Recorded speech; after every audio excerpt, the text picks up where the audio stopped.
we are recording with his agreement, and we're gonna just start to ask normal question about who he is, what he's doing. Then we're gonna just start follow questions about what happened after 7th of October.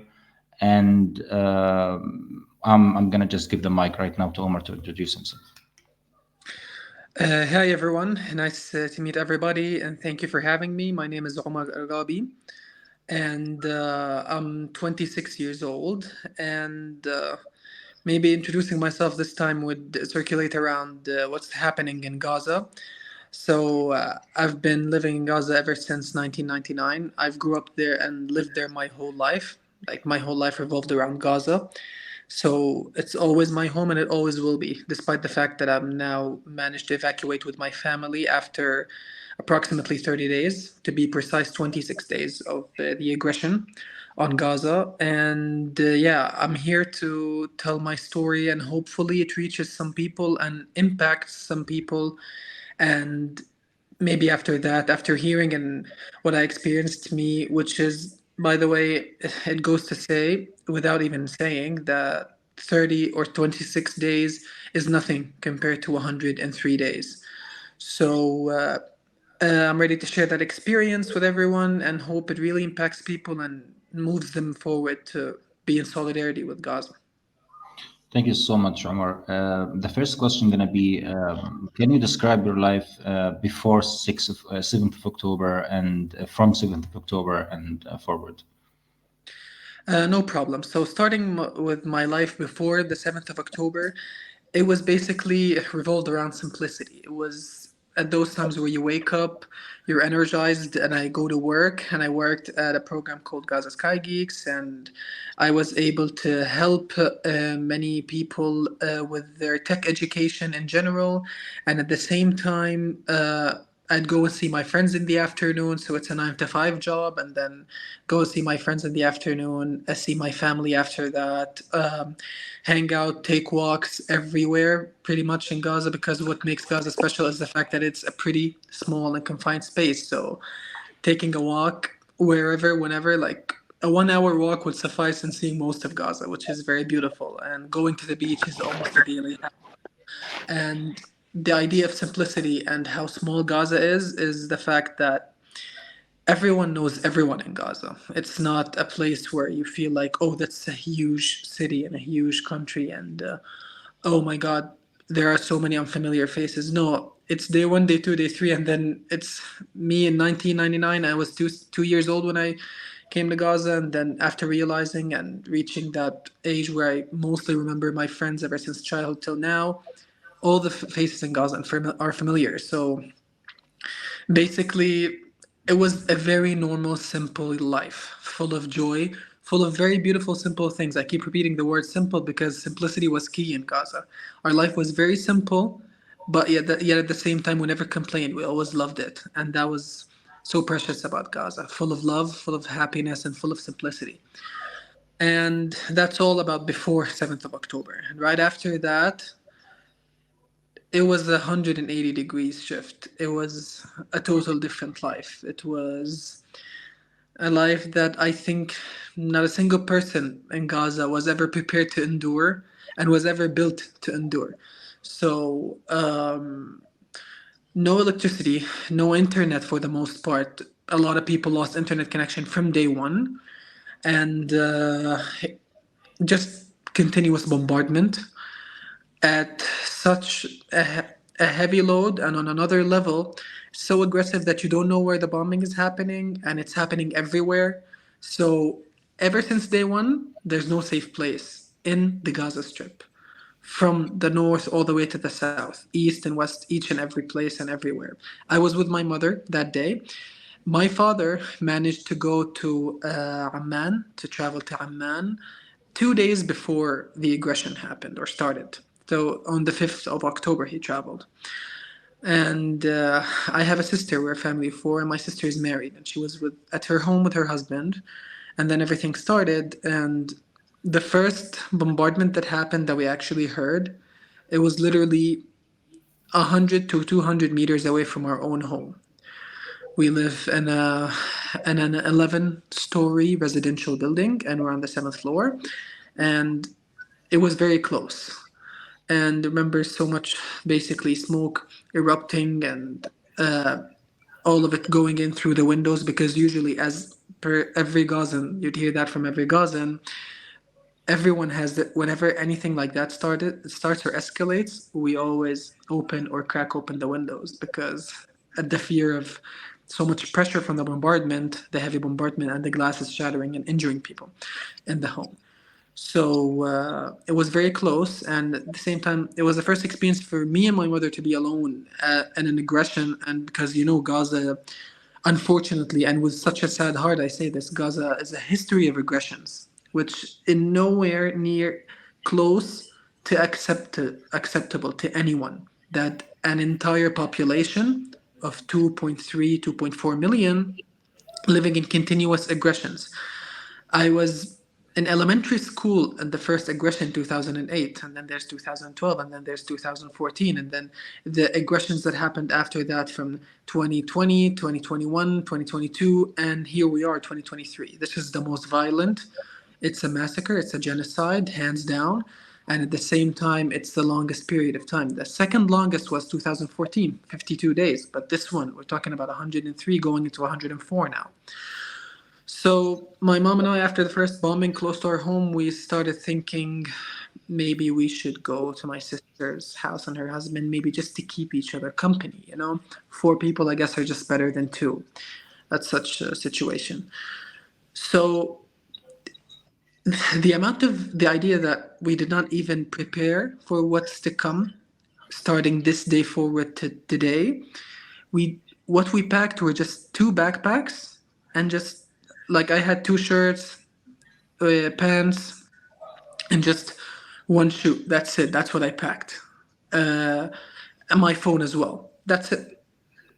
So we went to my sister's home, which is pretty close by. I think it's like a kilometer away from our own home. But I'm just telling you, it's about the company. That's why we went there. And yeah, Excuse me, can I ask just a question regarding to you said like no safe zone from day one. yeah. Uh, but what do you say regarding to what the Israeli government announced before that they are not actually targeting any civilians? They are really making a surgical invention, and they just asked people to leave. They tried their best just to tell everyone who are really in a dangerous zone to leave. Is there any kind of phone calls or any kind of information where you got or guys there you were there, and I don't know which part in Gaza, if you can just tell us north, south, or any part. And second, you mentioned that the internet or the connection were has been cut, or there's no connection from the day one. How did you guys just get the information about safe zones and then this what the Israeli government announced? Okay, so starting from point one where you asked, I live in the western part of Gaza City. So I'm in Gaza City. So basically between the south and the middle of Gaza Strip, there's Gaza City. I live in the western part of it, close to the sea. Um, so the idea of safe zones. It's a great point that you mentioned here because I believe one of the most effective things that shift the world's attention towards only focusing on the attacks, the terror attacks, and we're responsible and Israel is doing this for its own safety and so on, is the fact that mainstream media and the Western media platforms always broadcast that, yeah, they bring you some big, very important official in the IDF, and they start speaking about we inform people of evacuation, we inform them of safe zones, we inform them that the zone that they're living in or residing in currently is a dangerous zone and they have to evacuate today or in the next few days, and it's dangerous zones and they have to evacuate and so on. But in reality, no safe zone, as I was in contact with all of my friends. No one from day one, there was no whole idea of safe zones or anything. The whole idea of safe zones started at the after 2 weeks after everything, after the 7th of October, approximately, they started talking about safe zones. as an official announcement. So you'd go on and search through Twitter, search through Facebook, and so on about IDF officials and so on, and then they tell you, oh, population of Gaza or the civilians of Gaza, this is not a safe zone. Evacuate from it. There will be under intense bombardment or intense military action and so on. But from day one, meters away, 100 meters to 200 meters away from my own home, there was a targeting, there was a bombing to uh, basically like a small house. No warning, no prior warning. Some people may argue that, oh, 200 meters away and maybe they know their stuff, they're experienced, so they didn't call you because they know you wouldn't be harmed and you're here right now. But what I don't believe about that is how were my two best friends from 2019, Khalid and Salah, the twins, Khalid and Salah Jadallah. They were targeted at their own home along with their family. And no phone calls, no telling them that this is not a safe zone, no telling them that they need to evacuate. And they were killed. They were deliberately targeted and killed. They were not casualties. They were not people who were in the wrong place at the wrong time. So tell that to my best friends. Tell this argument about safe zones to my best friends. And fast forward, so I wouldn't take long in speaking about this. Fast forward to now, you were talking about Rafah in the south of the Gaza Strip. 1.3 million displaced civilians are living there in a city that would usually house around 100 to 200,000 civilians at capacity. So this is now the so-called safe zone, as reported by the IDF, is being continuously bombed. There has been a telecommunications blackout for 6 days, and during the 6 days, I can't hear anything about my relatives and friends and colleagues. I don't know anything about them, but every day before that blackout, I'd call them and they'd say, bombardment is very close, it's very near. I keep losing people. Khalid and Salah were the start of it. But then I lost those two dear friends. They were killed on October the 11th, fourth day of this aggression. But then I lost so many people that I know very dear and very close, and so many acquaintances, so many friends, and all of that just proves because Khalid and Salah were in Gaza City. I lost friends in the south. I lost friends in the middle area, and I'm losing friends in the north. And I'm sorry, yeah, Khalid and Salah were in the north, and I'm losing friends in the south. It's everywhere. It's literally everywhere.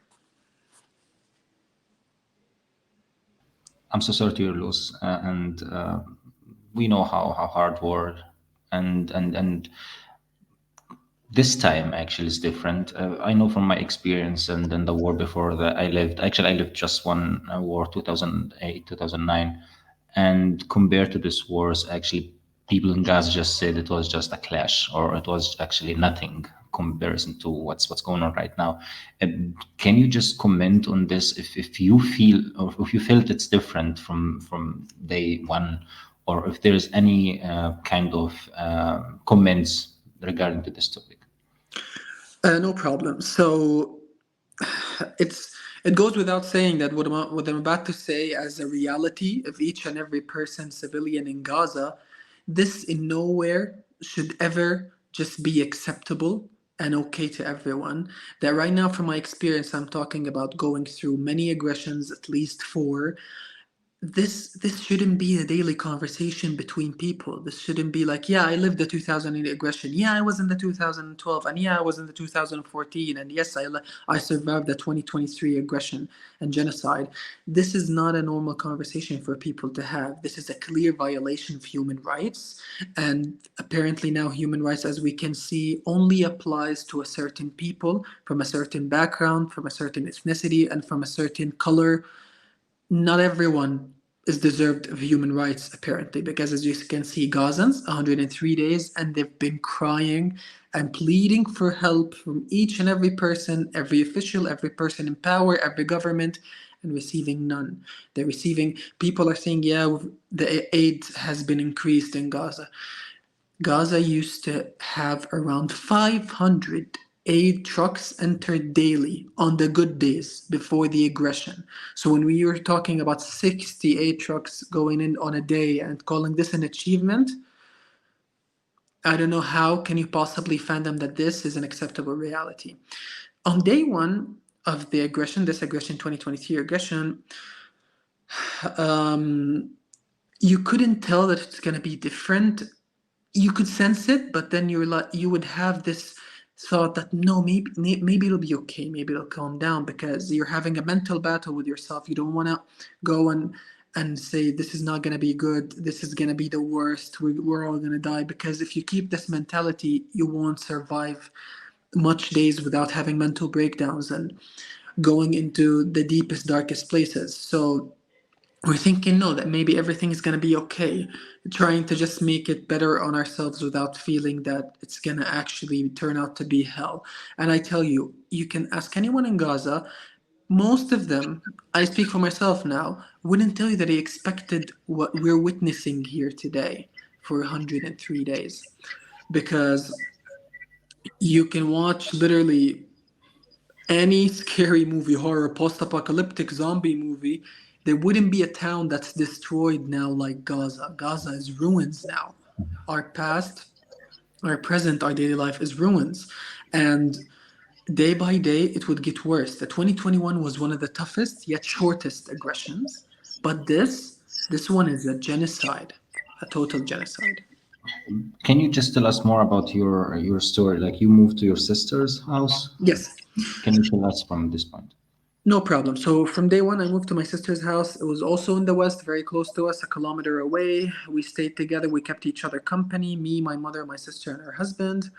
And we stayed there for day one, day two, day three. And then we stayed all the days up until the day that they started announcing that the city of Gaza and the north of Gaza are dangerous zones and are war zones, and there needs to be no civilians in there, and you need to evacuate to after the Gaza Valley, which is basically middle area and the south. So on that morning, it was around dawn where we woke up to many messages and calls of people saying, watch out, they're saying you should evacuate, you're saying you should evacuate, because we're just waking up and trying to realize, is this true? Because at many times, um, Israeli army and soldiers, they play a mental battle as well with the civilians of Gaza. They tell you that you're in danger and so on. That, like, I know personally close friends who received calls telling them that you will kill you and so on, and allegedly those are from Israeli settlers just getting the phones of people in Gaza and just calling to just put them at absolute horror. So it was also a challenge to just realize, is this an actual call, or is this true, is this not, and so on. Yet you can't, and sometimes you just can't possibly say, oh, this couldn't be true. You have to take it in and fully assess the situation, because we're talking about your life being in danger. And no matter what any Gazan civilian did, so, for example, if a Gazan civilian saw the evacuation notice and went to the middle area or the south, they did right, because it's for their own life. It's for the sake of staying alive. But if any Gazan stayed in the north and stayed in the Gaza city, where where they were told to evacuate, they're also right, because it's their own homes, and sometimes they don't have anywhere to go to. We're 103 days. This day, people sleep in the streets. People sleep in tents that if it rains on, their tent is literally broken down and flooded with rain. So anywhere, north, south, middle area, Gaza City, anywhere, it's not safe, uninhabitable, not secured for civilians, and they will be targeted even if they evacuated. Many were targeted on their way. So once we saw that, we decided that no, this seems legit, because the news was circulating everywhere that you should just evacuate. So we went to the middle area at a close friend's house, and we stayed there for 4 days approximately. And after that, uh, my uncle contacted us and he's like, we're in Khan Yunis, which is the closest city to Rafah and the biggest city in the Gaza Strip. So come join us and let's be together. And trust me, in Gaza, this is like this whole mentality of strength in numbers. You feel like you're kept company, you feel safer by just being in a place where there's a number of people. Although, of course, Israeli occupation and the army do not give a damn about this at all. They do not care at all. You're in numbers, you're alone. They'll target anyone at any time, surrounded by anyone. There's no regard for anyone. So we Can went you from, can you tell us about your yeah. journey? Can you just tell us in details about your journey, the time, the date? How was it from moving from north to south after the announcement of IDF So that we went, yes, so once they announced, we went from Gaza City to Al Maghazi refugee camp. You've probably seen it on the news and how demolished it is. Al Maghazi is in the middle area, and it's one of the areas that is marked as safe area by the Israeli army. We stayed there for 4 days. And on day four, and that was all around the last days of October. We're talking about October 20th. So in October 20th, 21st, we went to, after Al Maghazi, we went to Khan Yunis, which is in the south, closest city, as biggest city in the Gaza Strip, and closest city to Rafah. We stayed there with my uncle, his wife, his children. He has two little kids.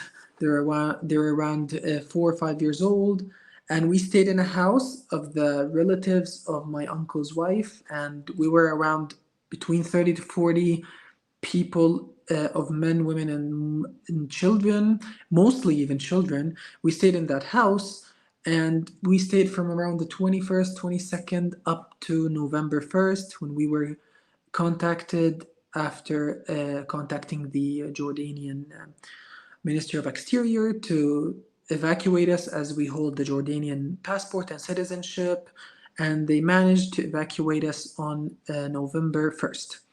So, staying in the south, we stayed about around 10 days to 12 days, and basically that's where it really hit us, the scarcity of food, or what is right now called famine, which I don't really think famine is the best word to describe it, because it's usually happened with natural causes or causes of war, as it would affect the idea of food being there, as for example, the land is not healthy enough basically for you to plant, or so on. But when it's deliberate starvation of a big civilian population of millions and prohibiting them from food, it's forced starvation. And that's where it should be classified, in my own personal opinion. And yeah, as we said, we stayed 10 to 12 days in Khan Yunis, which is one of the safe zones, and it was continuously bombarded. And yeah. Can you just tell us how, like, I have two questions here regarding to your time in North Gaza. What was occupying your mind? What was the thoughts that in your mind during the aggression, especially in the night? Second question, how can you describe, what do you mean exactly with the starving? What did you face personally? No problem.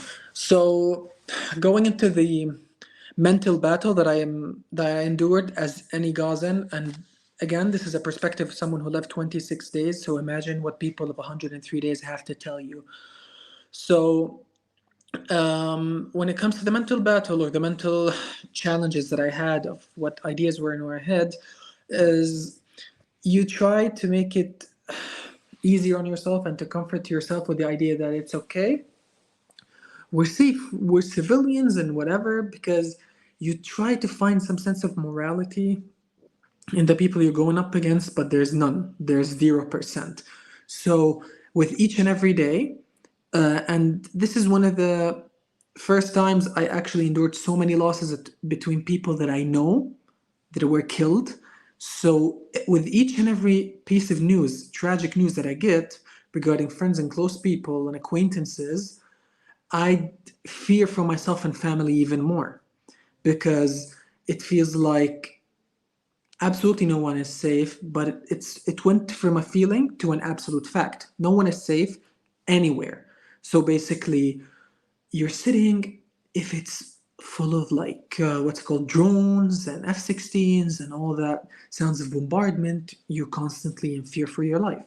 But at the same time, if it's calm, if there's little to no absolute noise of drones, the F-16s and bombardment, you're very, very worried at the same time because it could come back at any time and generate the sense of fear, insecurity, and danger in you at any time. So with each and every passing day, absolutely, you're very, very sure that you're not safe, and we're just people waiting for our turn to be the next number. It started with 1 to 100 civilians killed. We're talking about 30,000 or 32 plus thousand killed now, between killed and missing, let alone people who are injured. So,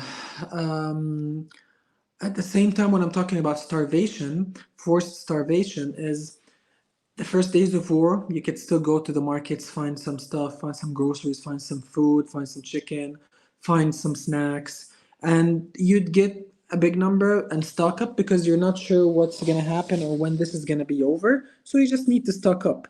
But then what happens is after days and days, we're not talking about a day or a week of aggression or genocide, we're talking about 100 days.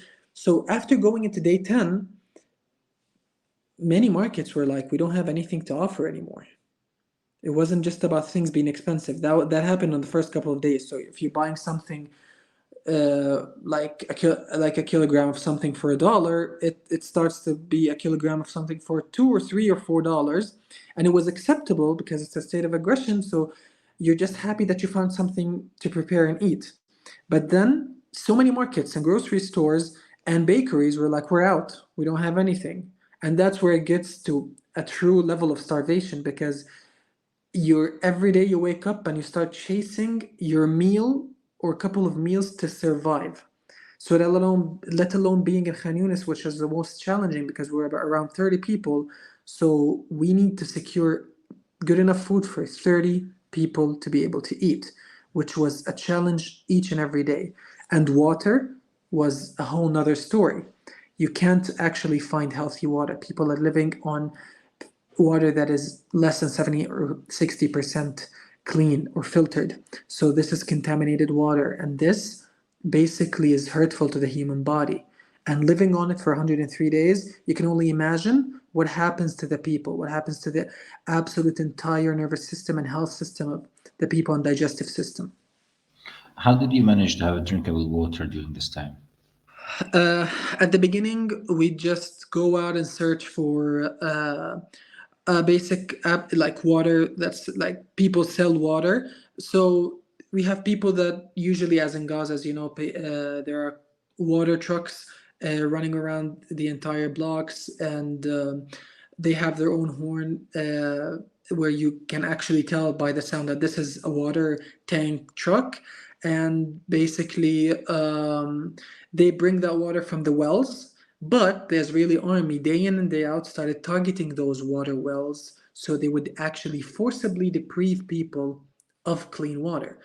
So after days and days out of evacuation, you'd used to secure as much water or as much water as you can, but then it gets harder. So we'd find actual basically bottled water for sale at incredibly high prices. So it used to be like a pack of six bottled waters, which with each one containing 1.5 liters, that used to be for 2 shekels, which is less than $1, uh, 3 quarters to $1, and then it would be sold that six pack of 1.5 liter bottled water would be then sold for 20 shekels, which is around $7, a bit less than $7. So, and that was not available everywhere. So we'd go out for around an hour, just scavenging around many, many places, many markets, hoping to find, and then we'd leave our number at a supermarket, tell them that we'll pay them more, because usually if people see supermarket emptying water, bottled water, what they usually would do is they would just run and grab as many as they can and pay for it and just go. So we'd like try to leave our number and tell them, just tell us when it's there and we'll be here and we'll pay you more. just maybe in hopes of being able to secure water for the very next day. I'm so sorry to hear that. Can you just share with us the hardest moment when you were in Gaza, or the most terrified moment you can just share with us? Um, by all means, the hardest moment was the moment that I received the news of the loss, the tragic killing, deliberate forced killing of my two best friends, Khalid and Salah Jadallah, on October the 11th, at the comfort of their own home and with their father, with their sister as well. And that to me was a shock. I was going through, I didn't have internet connection there for a while. Like, I lost internet for about 3 days.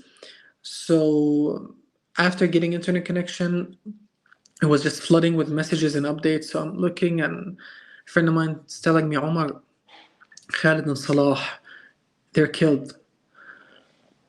I froze in front of that message for a while, and I just went and looked everywhere, and people were actually uploading their pictures, and it was the hardest moment by far for me during this genocide. And what this news left me in shock, because that's like the first moment that I ever endured the loss of very close people to my heart, people that I lived with, and from 2019 up to this year. And we were actually planning to hang out on basically the Sunday or the Monday of which would be October 8th or 9th, and then everything happened on October 7th, and that I couldn't see them. And it left me just saying that, yeah, I think, who's next, or am I next? And yeah, no one is safe. Even my best friends, that's what happened to them. No one is safe. No one is safe from this. And how on earth is the world just silent, or able to, yeah, just upload, yeah, ceasefire? It's not stopping. Can anyone see that nothing is stopping, that you need to do more, that we're dying one by one? When is the moment that you're going to be like, no, this is enough, we need to do something different, we need to raise our voice, we need to be louder than we are, we need to be more effective? It left me sadness, anger, rage, fear, and yeah.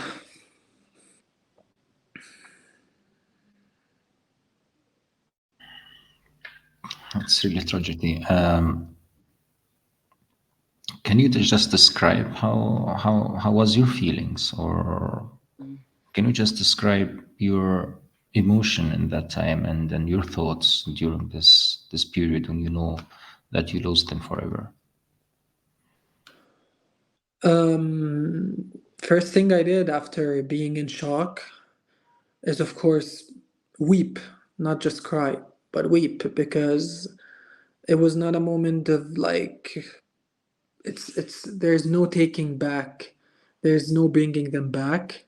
And losing them to just to an unjust, unfair world that could have absolutely stopped this. There was a chance that if the world did what's right, what's morally right, they would have stopped this before I lost my friends.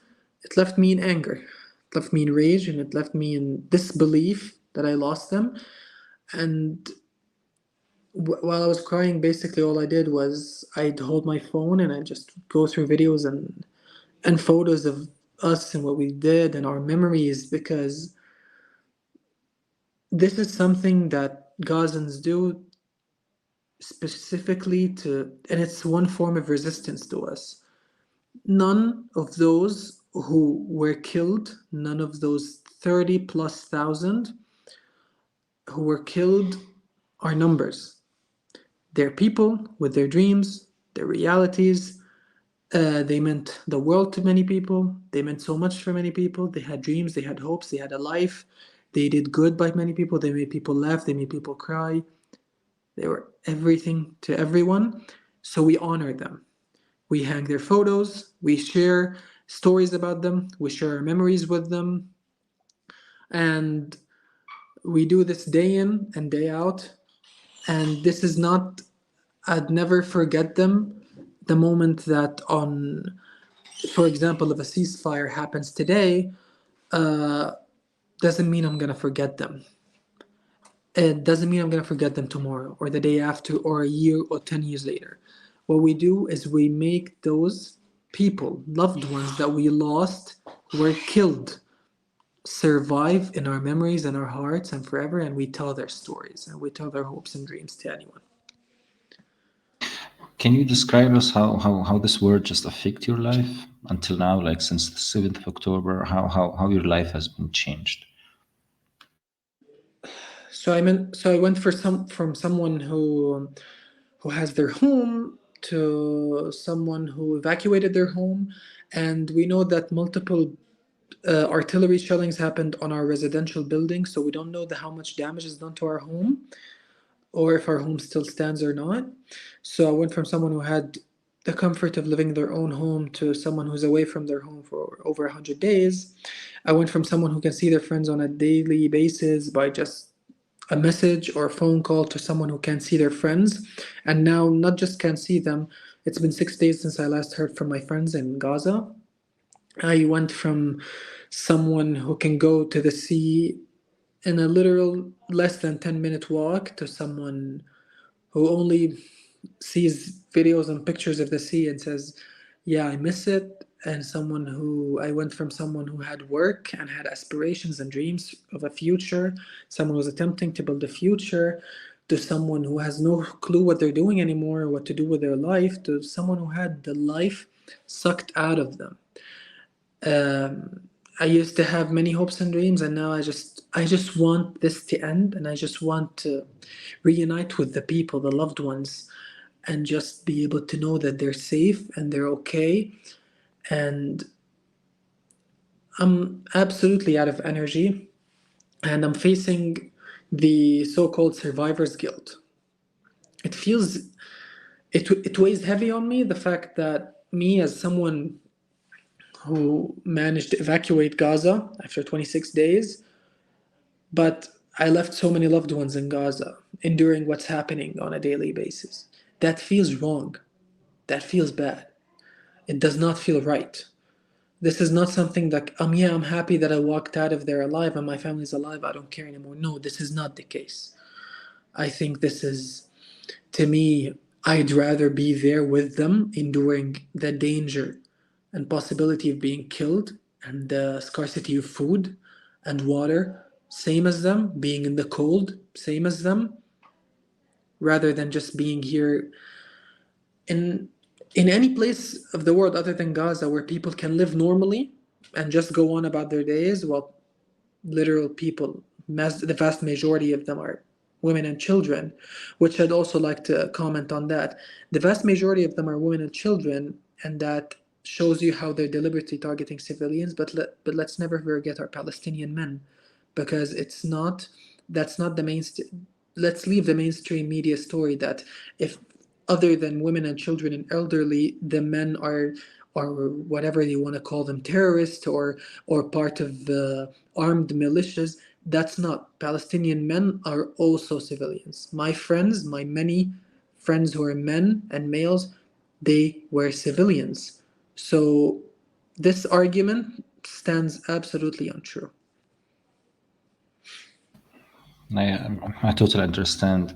Can you just tell us more about your daily things? What did you do during the war? From like, what was exactly your action? Like from the stories we collect before, that people were waking up in the morning looking for bread or anything to eat, and just risk their life to find something, and also of course water, as you described before. But can you just tell us about your personal problem or your personal story there? Okay, so I think one of the most highlighted ones would be in my time with me and my relatives and family in Khan Yunis at the south of Gaza Strip. If we managed to get sleep, if it was a calm night, we'd still wake up by dawn and we'd divide ourselves. The men and the children who are like, let's say, less than 18 years old, but very close to 18, would divide ourselves. Some of them would go, we were living across two bakeries, so we divide some of them to stand in line at dawn. We're talking around 4 or 5 a.m. to go there and stand in line to be able to get uh, basically bread, which is a plastic bag full of bread, to which is of course not enough, but that's why multiple people stand, because we're talking about 30 people in a home, so a plastic bag of bread would not be enough. And we divide ourselves to more people going to purchase groceries like vegetables, and people going to purchase any types of snacks they can find, any type of canned food, any type of groceries, and other people to go find any means of water, to try and ask people if they'd have either the uh, salted water, which would be used for washing, or clean water, which would be used for drinking. And that would go on from dawn to 2, 3, 4 p.m., where we'd be able to gather back at home. And of course, that's all under heavy bombardment everywhere in Khan Yunis, the so-called safe zone. And after we'd gather, we'd start preparing our lunch. We This whole idea of people having 3 meals a day, in Gaza, that's not a reality. In Gaza, you can have a snack a day, and if you're lucky, and maybe have a meal a day. And that's what we're doing basically most of the times. It would be a very good day if we're able to have 2 meals a day. It would be great, which is that would be lunch and dinner. And in the morning, we try and basically salvage just to drink tea or have some biscuits with it. And we just gather around at night, start chatting, and hoping for a calm night, which usually wouldn't be. And we'd face blackouts of internet and communication, so we can't communicate with anyone outside, or people knowing anything about us, or us knowing about anything about our loved ones. And no electricity in what way whatsoever, so we'd go out, try our best to find places to charge our phones. We'd have the barber shop right next to us who had some electricity, so we were able to charge our phones and charge a small battery, which would be enough to power the internet and give us a big light, so we'd be able to stay up at night and not just be in the dark. And that was mostly our days. Yeah. Can you just tell us more about electricity? What do you mean actually regarding to charging your phone? Why you can charge your phone at home? So ever since day one, we the vast majority of the Gaza Strip lost connection to electricity due to the heavy bombardment of the Israeli army, um, across many places, that basically they would sabotage and destroy many of the let's call them the electricity chargers, which stay up on poles all over the streets. The power, which would connect the wires to the houses to power the houses with electricity, all of that. With every bombardment that happens anywhere on houses, streets, they would be damaged. So from day one, many people lost connection to electricity. So basically, and then we'd revert to the generators. Many of the people in Gaza were had the connection from generators to power in their own home, which is way more expensive than electricity. But it was the other solution to not have 6 hours of electricity a day, and 6 to 8 hours a day. So after electricity was out, we go to generators. But then once the aggression started, and day in and day out, we those people who powered the generators, they would face scarcity in finding the fuel necessary to power the generators.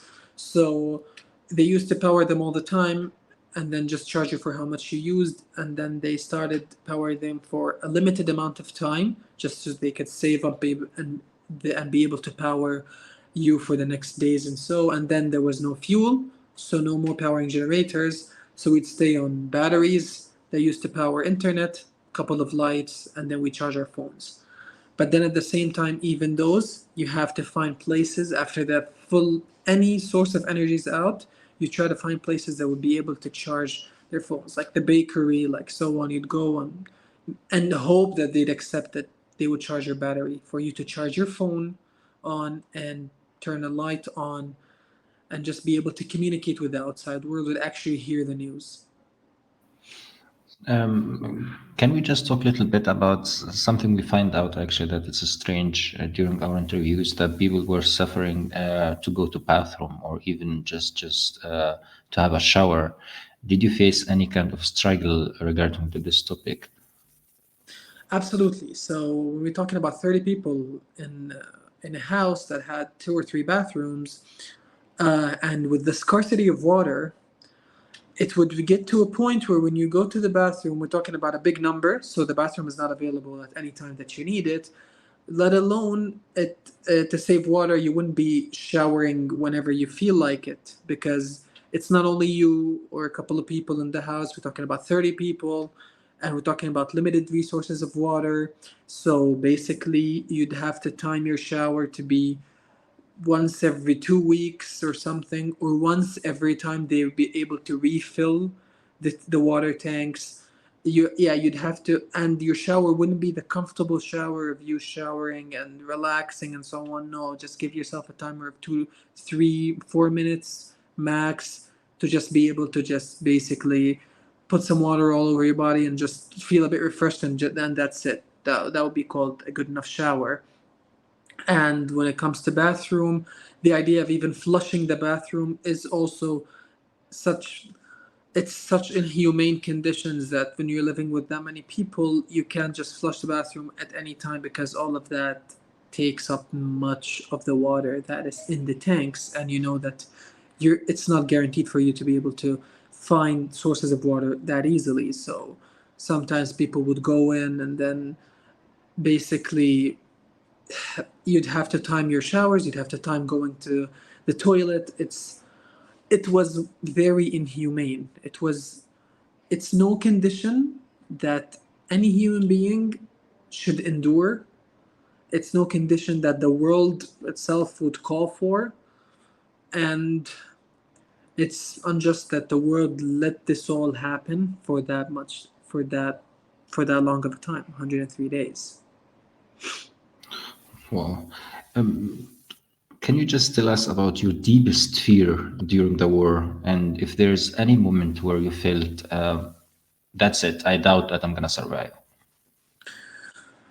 So, at the start of the war, the deepest fear was basically, dying, because you're someone with hopes and dreams, and you want to live more and you want to do more. And as the situation gets more and more hazardous and tough, um, your biggest fear is losing people. You do not want to go through the pain of loss, losing people. That was even to you, like to me personally, it was more, I'd fear that more than losing my own self. And then it gets to a point where it's so dangerous and the bombardment is so close, and you hear about very close people getting killed, and people that you know and you lived your life with. So, and you'd hear the news about people who like were under the rubble and they were able to rescue one person out of an entire family. And to me, that unlocked a new fear. It's the fact that what if we're targeted, bombarded, and then I'm the only survivor? So then you'd start wishing that if we're gonna die, let's all die together. So stick close to each other. And day by day, you'd actually start losing. Like to me, my own personal experience, I'd lose the fear of dying because of the harsh conditions of living. You'd wonder how worse could it get. Dying, you'd start to slowly become okay with that and just waiting for your turn, because you've been pleading for help. So many stories of struggle have come out to the outside world through so many platforms of social media, and no one is moving or doing anything about it. So it feels like that's it, that's our fate, and people are just so accepted of that, and death does not become a fear anymore. It's just you don't want to. There's a saying where many people repeated during the war is people who are dead, they're the lucky ones. They're the ones who got to live. while we're the ones alive, we're the ones who are dead. Yeah. Omar, one question, please. So, in which day of the world did you start to think about going out from Gaza? Not to evacuate from one part in Gaza to another part, nine, or no? I'm just asking about to think about to go out from Gaza, to go out to another city or another country. In which day of the war, on how many days it took to achieve it? So once all of this started, October 7th and so on, the first couple of days, of 3 and 4 days, you wouldn't have that idea, it wouldn't cross your mind. You'd feel like, yeah, because deep inside you'd have the hope that this would be over soon and we'd get back to our homes and everything is okay. But then they make you evacuate to the middle area. And sorry, and maybe you think maybe this is really way more dangerous and impactful to our lives than we think. So you start thinking, what's next? Even in the middle area, we're thinking, yeah, we'll get back to our homes maybe. But then we started looking through social media and the news, and people were talking about the fact that if you have another nationality, you can contact the Ministry of Exterior or the embassy and so on, and request for you and your family to be evacuated. And basically, after that, it felt like maybe this should be it. So, might as well shoot my shot and contact them. And we contacted the ministry and just waited for them. And they're like, we'll get back to you once anything happens. And it took some time. We're talking about the start of November where we evacuated. It was November 1st, the first time they actually released a spreadsheet that contained countries and names of people who were allowed to evacuate. So during the first month, it just felt like, no, I'm just doing something. It might not even work, Why not? Let's just try. And it took some time. And then by the end of October, it just felt very dangerous that sometimes you think back, like, I hope they reply back to us. They called us during the last days of October and they're like, you should go to the border because they're gonna basically the border will be open and you'll be able to evacuate. We'd wake up, look at the news, people saying the border is still not open. The border was supposed to open, but it's still not open. So we decided not to go. We called them back and they're like, yeah, it didn't open, so wait for us. And then they call us on like November 1st, and then they're like, the border is open today. You're clear to evacuate, head to the border. We were in Khan Yunis at that time. Mm-hmm. And that's when we received the news, and we actually just went with our bags, and literally I had two t-shirts. We're in winter, but I had two t-shirts that are summer t-shirts, and I had one pair of pants, I had one shoes, but there was no going back to our homes. It was already a no way back, and that's where we were able to evacuate. Yeah. Yeah, yeah, it's a difficult journey, of course, to you. Um, I have another question here. Could you describe your feelings on the Rafah cross as your password stempled in this moment? How did you feel? You were happy, you were sad, you were angry. What did you feel in this moment? So at the beginning, when I contacted them to evacuate myself and my family, I think about the idea of, oh my God, I hope it works. We'd be safe. We'd be okay. But then fast forward to the day where we went to the border and we were clear to evacuate.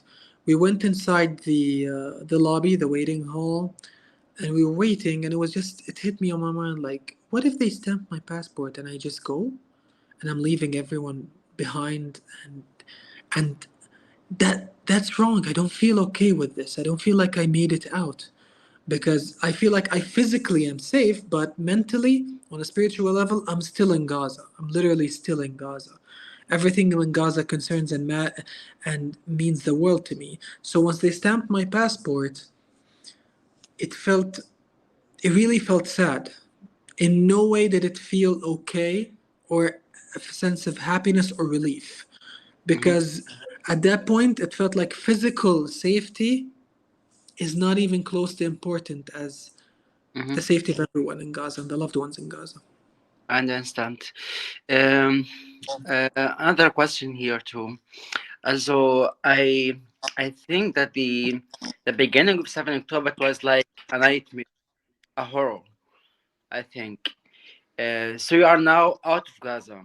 So do you think that you are woke up from this nightmare, or you are just outside physically, but your brain just uh, is there in this nightmare, or you are physically and emotionally there? You are not displaced. You are doesn't displaced from this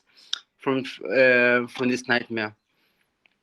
So, in all honesty, this is a nightmare that's ongoing and it hasn't stopped even once I evacuated with my family.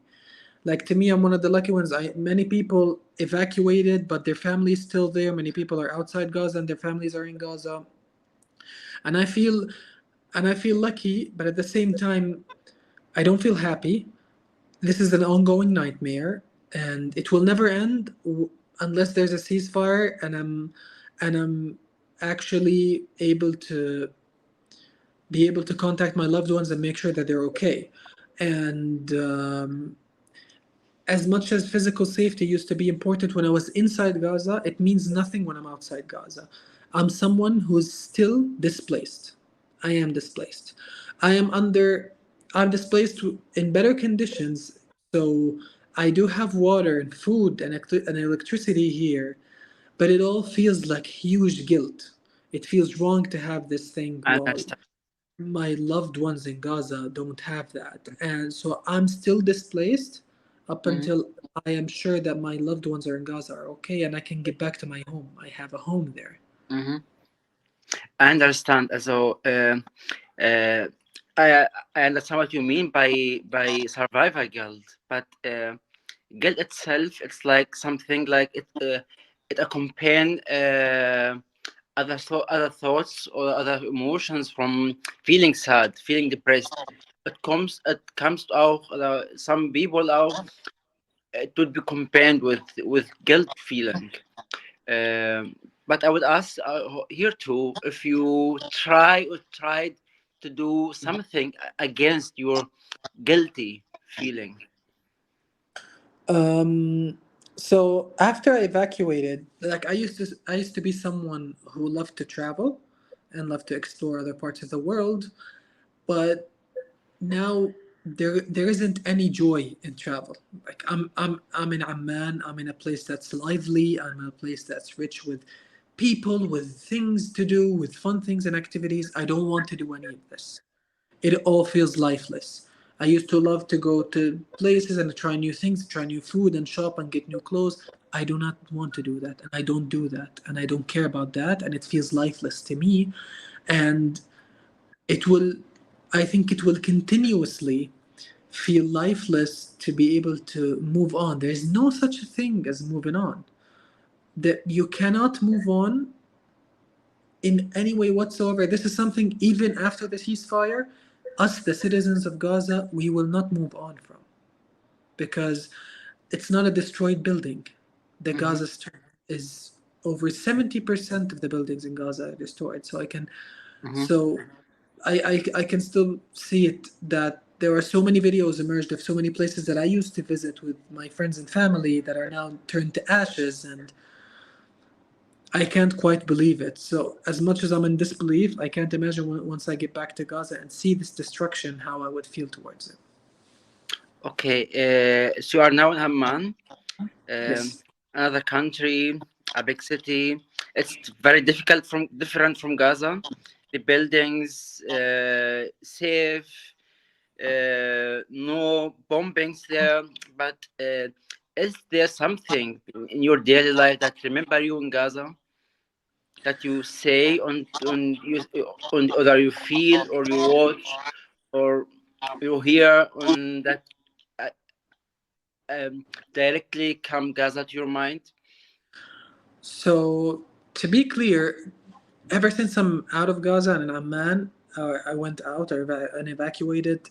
Gaza never leaves your mind at any time. So Gaza is the center of your conversations.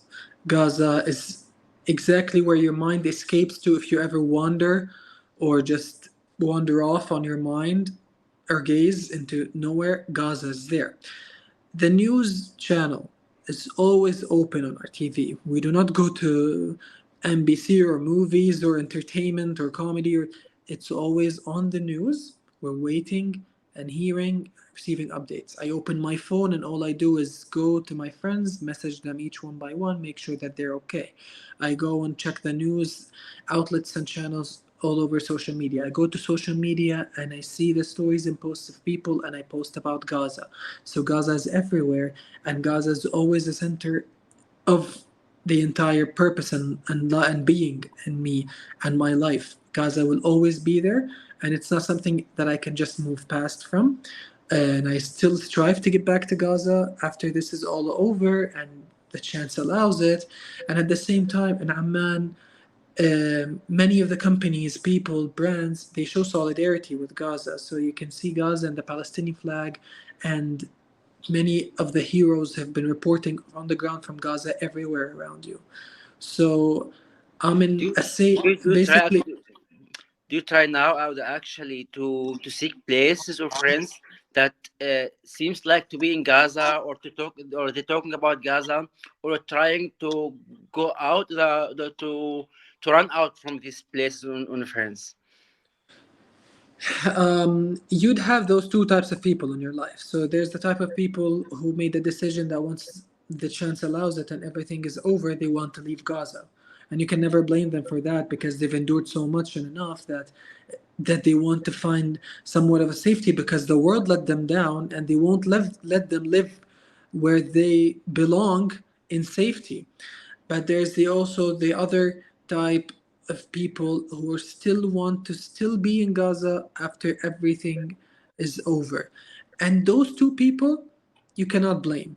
Each and every one are entitled to their own decisions after enduring so much. And at the same time, let this be clear, do not paint Gazans as people who are built to endure all of this, who are built to just be called heroes. Oh, look at Gazans, look at people. For example, the great journalist Wa'il al-Dahdouh, people just want to always paint him as someone as just a hero that endured so much. Look at him, he's still there, he's still reporting. What he endured is unacceptable. What he endured is deliberate attempts at murder. What Gazans have endured ever since, and people and Palestinians have been enduring ever since 1948 up until now. We're not just built and wanting your chance of us being the heroes and being the people you look up to. We want to live a normal life. We want to be able to do the simple things in life that you do in each and every day and just live that simple life.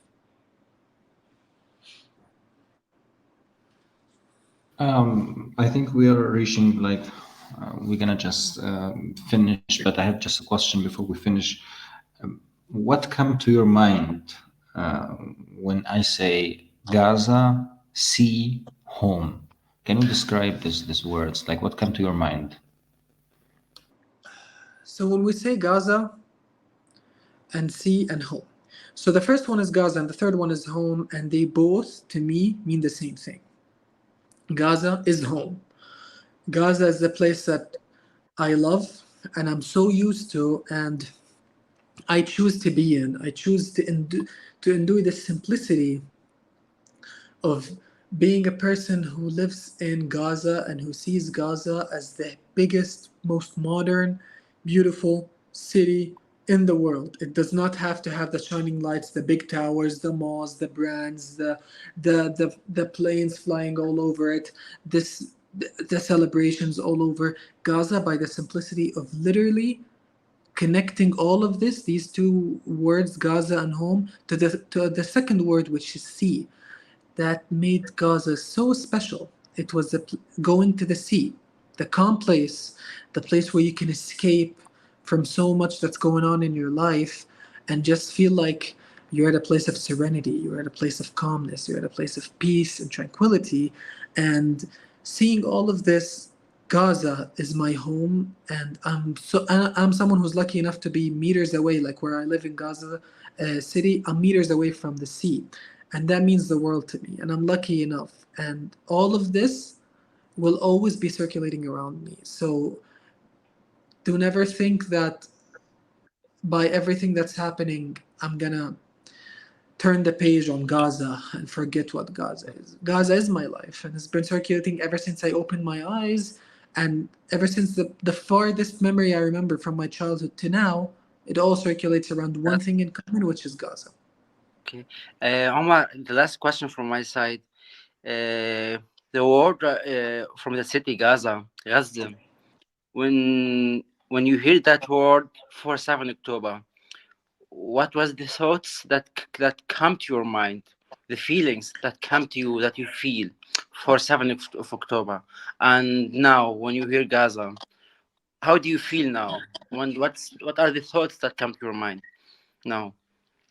Before the 7th of October, when you're someone living your life, we try to find the simple things to be happy about. As I said, going to the sea, seeing our friends, going to restaurants, going to places, going to work, building hopes, building futures. At the same time, Gaza was a place was a place that's under occupation. It still is. So leaving Gaza and traveling and doing whatever you want was nothing but a mere dream that you can't achieve easily.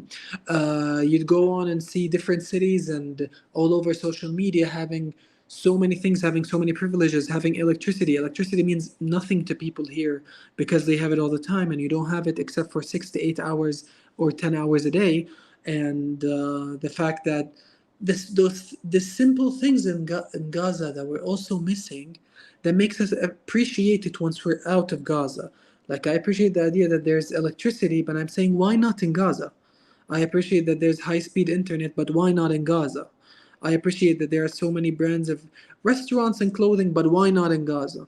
What's wrong with Gaza for it to not have any of that? What did Gaza ever do to this world for it to be under such brutal occupation and brutal, harsh conditions of life? What happened after the 7th of October and how they destroyed our Gaza and still are destroying it day in and day out, there are so many memories that they're trying to erase by taking away the places that we made these memories in. But we always think that we will rebuild. We will rebuild because we love our Gaza. We will rebuild because we love our Gaza, but at the same time, you should be held accountable to all the countries who stood against us. They should be held accountable and rebuild, forcibly rebuild what they have destroyed and were complicit in destroying. There is so much of Gaza, but Gaza now, we appreciate it even more. We're, we love it even more just because of what happened to it.